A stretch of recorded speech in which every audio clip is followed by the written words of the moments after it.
मैंने अपना बचपन इलाहाबाद में बिताया है क्योंकि मैं पैदा मिर्ज़ापुर में हुआ था। फरार होना पड़ा हमें वहाँ से। सबको होना पड़ता है क्योंकि आपकी तरह हमें भी लगता था बहुत वायलेंट सिटी है मिर्ज़ापुर। लेकिन हमें इलाहाबाद जाके पता चला कि वायलेंट सिटी नहीं, मेरा बाप था। थे मेरे पापा, थोड़ा सा वायलेंट तो थे मेरे पापा।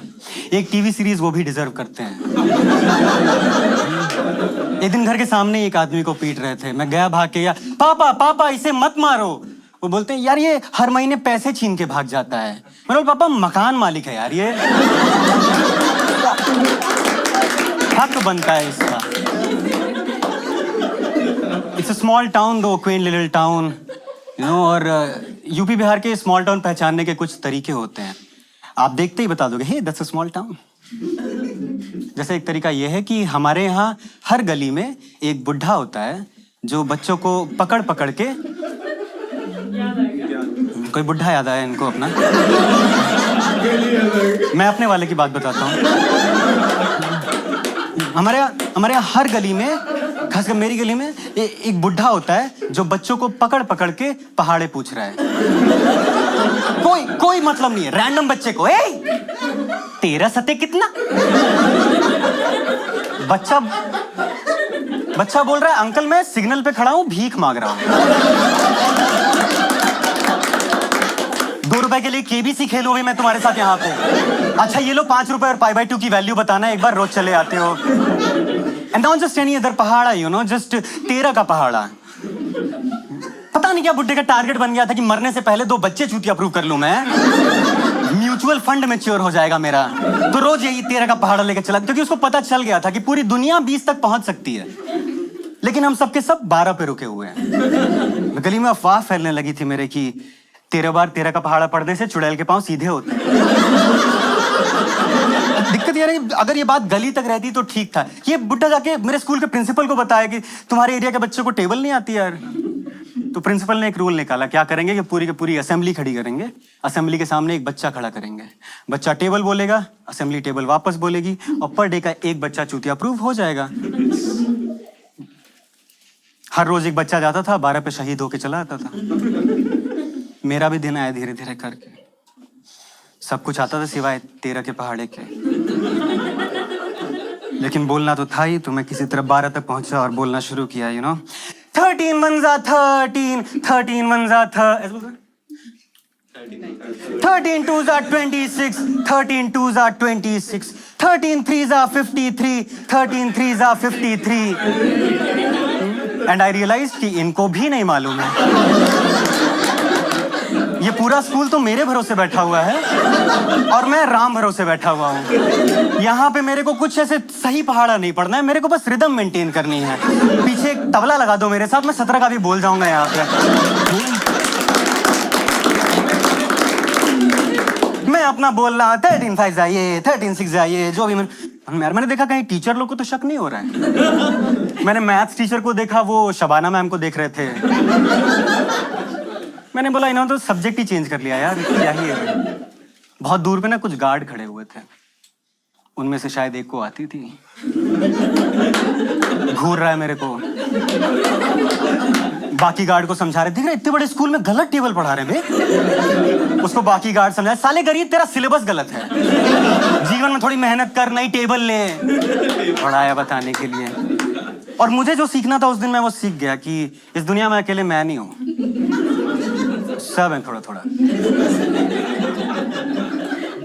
इसीलिए तो सिर्फ 12 पे ना ऐसे कलेक्टिवली हम सबके सब रुके, और सिर्फ हम नहीं। आप घड़ी में घंटे देखो 12, आप साल में महीने देखो 12। 13वीं तक आदमी की सिर्फ अस्थियां पहुंचती हैं।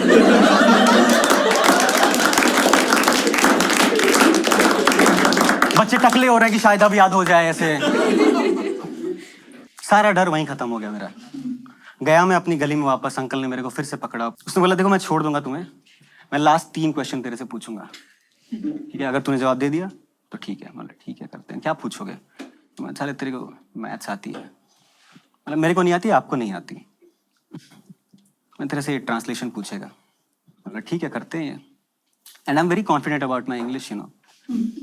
क्योंकि यूपी बिहार के गांव में इंग्लिश की बड़ी इज्जत होती है।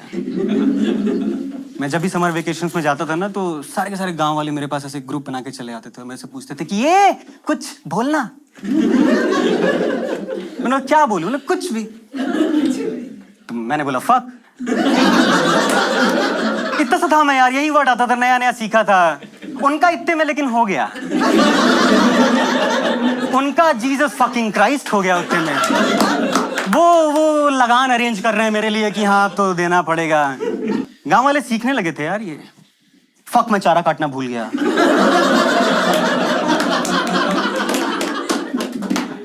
अभी भी मेरे को फक बॉय कह के बुलाते हैं वो लोग।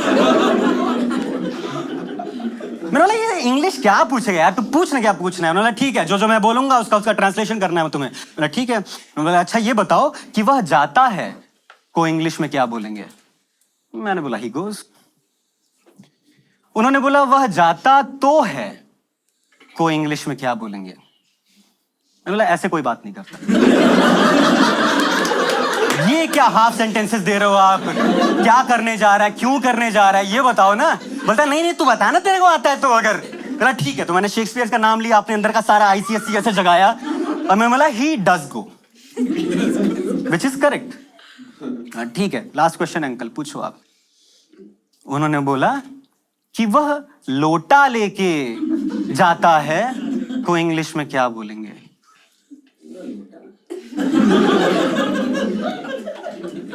मैंने बोला अंकल हमरा के नहीं मालूम। तू भोजपुरी पे कैसे आ गया? अंकल आप 2 सवाल ऐसे और पूछो, मेरी तमिल भी निकलेगी। आप पूछो तो सही, लोटा को इंग्लिश में क्या बोल दूं यार मैं। अगले दिन मैं गया हूं अपनी इंग्लिश टीचर से पूछा है, उन्होंने हिंदी में रिजाइन मारा है। सेवा में सविनय निवेदन है कि मेरा हो गया, मैं जा रही हूं। And that day I realize कि translation does not work. Translation काम नहीं करता, क्योंकि कुछ वर्ड यहां बने हैं, कुछ वर्ड वहां बने। हम फालतू में मैच द फॉलोइंग खेल रहे हैं इनके साथ। ऐसे तो फिर मशरूम का हिंदी कुकुरमुत्ता कैसे?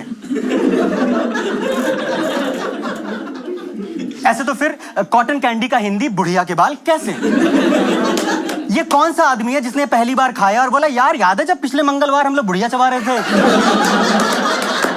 सेम टेस्ट नहीं आ रहा, नाम का वही रख देते हैं यार। ऐसे ही अंग्रेजी में लोटा कुछ नहीं होता, क्योंकि अंग्रेजों में लोटा होता ही नहीं। वो कभी लेके नहीं गए थे, वो अपना घिस रहे थे कागज से, उसके पहले लकड़ी से, उसके पहले क्या पता पत्थर से।